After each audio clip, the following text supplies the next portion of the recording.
आरंभ हुआ है। इस आंदोलन की धार जरूरत पड़ेगी तो यहां से चल करके मंडल कार्यालय तक जाएगा, जरूरत पड़ेगी तो जोन तक जाएगा, और जरूरत पड़ेगी तो ऑल इंडिया में भी एक आंदोलनात्मक स्थिति पैदा होगी। इस मुहिम को रुकना नहीं है। ये मुहिम अपने हक की बिना रक्षा किए वापस नहीं होगी, और न तो थमेगी।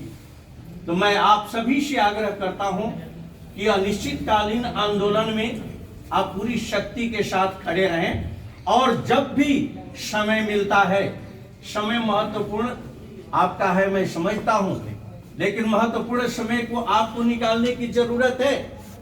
अपने कार्यों से विरत रहें, आंदोलन को ताकत दें। ये आंदोलन की शक्ति आपके लिए सुनहरे पल की तरफ अग्रसर होगी और भविष्य आपका सुरक्षित होगा।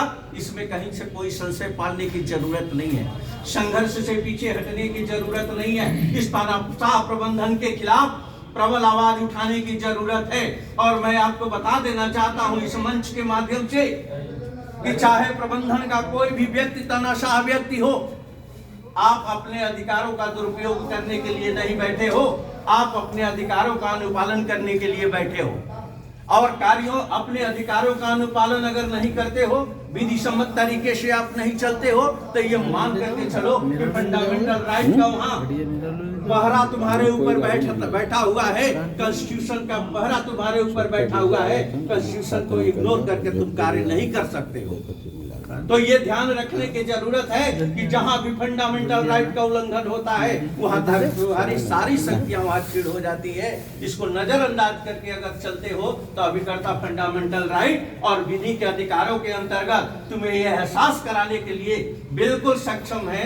जहां जैसी जरूरत होगी पूरी ताकत के साथ अपनी शक्ति का प्रदर्शन करते हुए एक बेहतर माहौल बनाने का कार्य करेंगे।